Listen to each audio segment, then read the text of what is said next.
They can't get enough of you. This person is so determined to move towards you. There's an uncontrollable desire to be with you, to merge with you. And this individual feels like it is their soul's purpose to set up home with you. They see you as extremely successful. They see you as their match. Someone that they never thought they will ever encounter, not in this lifetime anyway. They may have given up on love due to some type of turbulence that occurred in a previous relationship. But with you, it's different. It's like, I finally met my match. You know, this person was so used to dating other people, and they were the ones to always upgrade the other person, or whoever they dated in the past. It was based upon maybe clout, you know, maybe the person looked good, or the person attached themselves to them because they were doing well in their career, they look good. But with you, it's so much different. They see you as very successful in your own right, and they are proud of you. You know, maybe for some of you, yourself or this individual could have dated people in the past that were jealous of both of you. It's different with you. They feel your encouragement. They feel that you are destined for success, and it makes them feel proud to be seen, to be connected with someone like you, someone that they feel is their equal. This person feels like you can do great things together. You know, they enjoy spending time with you. They enjoy your personality. They enjoy how you go towards your goals. And they want to invest in this actual situation. They love the way you are so kind, charitable. Like I said, they feel like they met their match.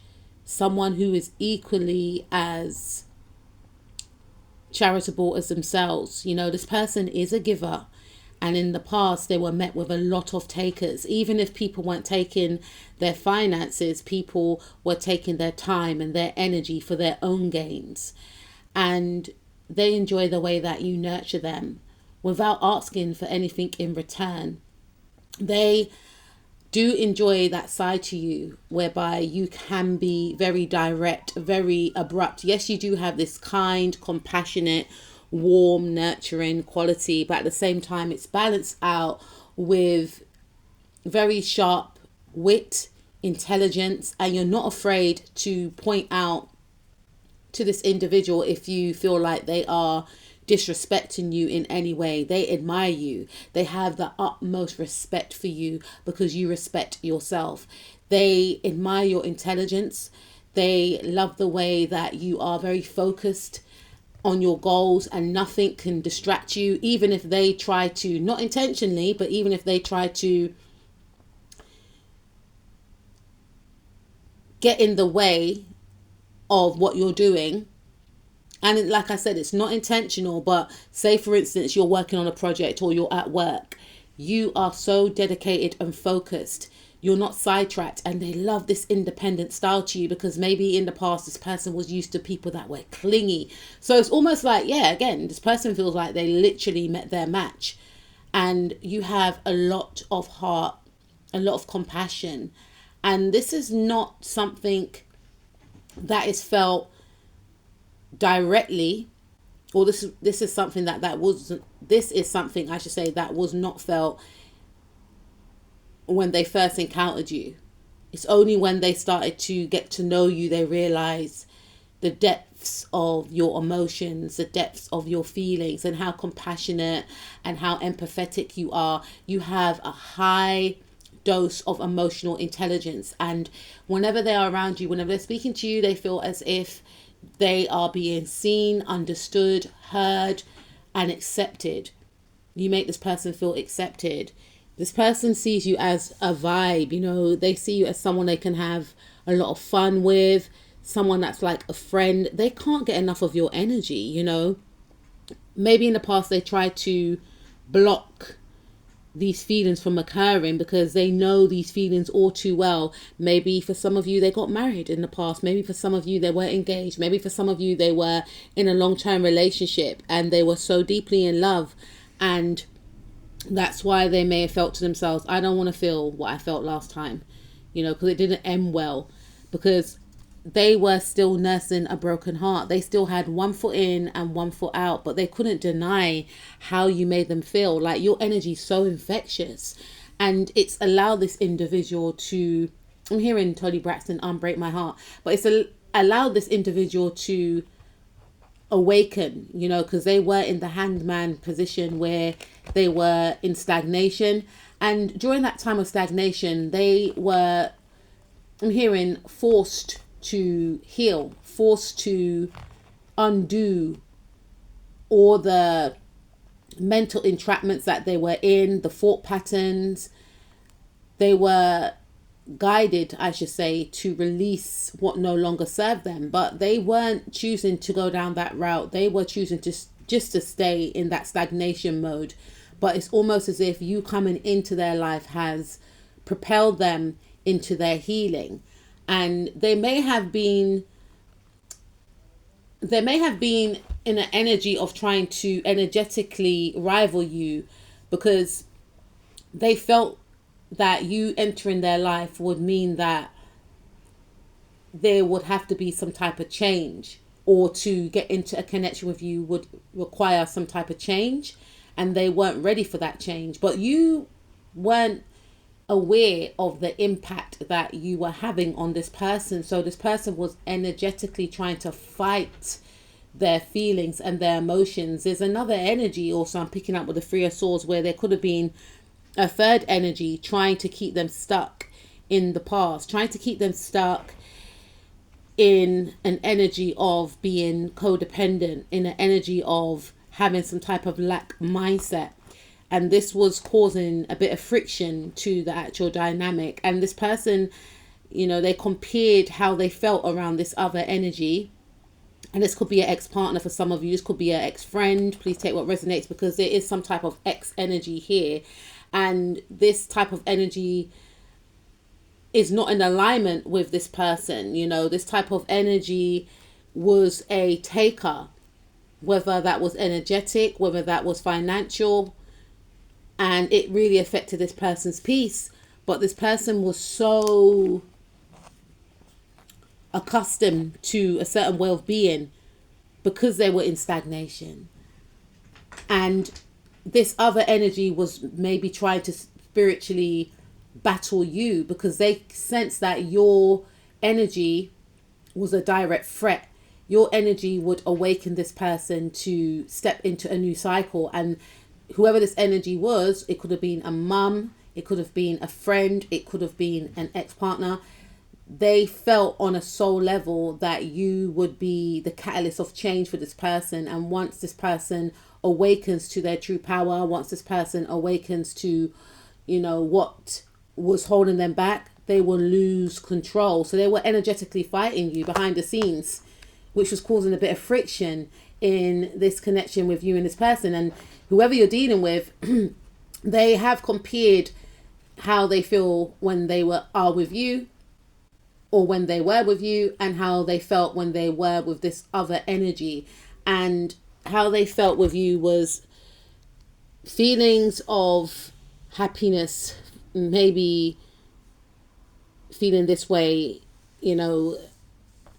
was something that was quite alien to this individual, because they felt like in the past they had to walk on eggshells. They couldn't be their true authentic self. They felt free. They felt like they were inviting fun back into their life again. And whoever this other energy is, they didn't like it, because it was just, they didn't like this new version of this person, that you are connected with. They started to feel iced out, left out in the cold. And this person sees you as like their muse, is what I'm picking up. They see you as someone, excuse me, that allows them their freedom. Maybe they're used to people that, restrict their freedom, which is not good. But they see you as someone that is very mysterious, someone that has their someone that kind of lives in their own world, someone that has their own inner dimension, someone that retains inner peace. That other energy, whoever that energy belongs to, is very erratic, very dominant, very controlling, you know, and it's a contrast to your energy. Your energy is self-contained, your energy is powerful, spiritually powerful. Your energy is one whereby they were able to tap into their spirituality based off their interaction with you, based off spending time with you. They started to awaken and see the discrepancies that were occurring in their own life. And again, you both connecting with each other, you have enhanced each other in a very positive way. Maybe this person has enhanced your go-getting ways. Maybe this person has helped you without you realizing to achieve massive success, you know, on a grand scale, or you're feeling more confident now and vice versa. But I feel like this person could help you business wise, and you may help this person on a spiritual level. There's something here like this interchange going on here, and it's very beneficial, and this person feels like you fuel them. And it's not like this person is an energy vampire, because this individual carries that same light also. I feel more so when I say you fuel this individual, you fuel and help heal their inner child. You help them to tap into, I should say, their more fun and creative and self-expressive side, which they felt was dormant because they were so consumed by this very chaotic energy that was very demanding of their energy, and they're cutting that off now. You know, they want to go towards passion. They want to come towards you. They want to, you know, see where this can take them. They enjoy spending time with you. You've brought a lot of fun. You brought a lot of light. You brought a lot of laughter, you know, and possibly for some of you success in their life, whether that means you have given them ideas, tools, or just your presence alone, the way you carry yourself is very inspiring. You're inspiration to this person. This person sees you as their soulmate. They were met with counterfeits in the past, meaning they were met with can-do mates. I said that once before. Basically, individuals who are not actually their soulmates. And, you know, even if they were encountering these individuals in the past, they were soulmates somewhat, you know, doesn't mean they were a romantic soulmate, but people come into our lives to teach us lessons. And we also come into people's lives to teach them lessons as well. And whoever this energy was, you know, this energy taught them what it looks like to not take yourself seriously, to give up on yourself. You know, this could have been someone from a past life that was here to stagnate them without even them realizing the person that was doing it. They may not have realized that was their role, and their role was actually to propel this person you're dealing with to their true greatness. They were there to help your person to release attachments from the past life in the present, and to know that they can actually stand on their own 2 feet. You know, nothing is an accident, and this person is learning that these people that they were aligned with in the past, they probably aligned with them because they weren't healed, and that's why they attracted these unhealed people also. But now that they are healing, they are leveling up, and they feel like you are their good karma. You know, they can't get enough of your energy. They love spending time with you. They feel like you are intelligent, smart. They feel as if you are ambitious. You feel like home to this person. So you do feel like a soulmate. They feel like they can set up a home with you. For some of you, they're even thinking about having children with you, if that's what you want. But this person enjoys your energy. It's such a huge contrast to that cold, rigid, ruthless energy that they were accustomed to in previous ex-partners, maybe from family members as well. And you have helped heal this person's heart just simply by being you.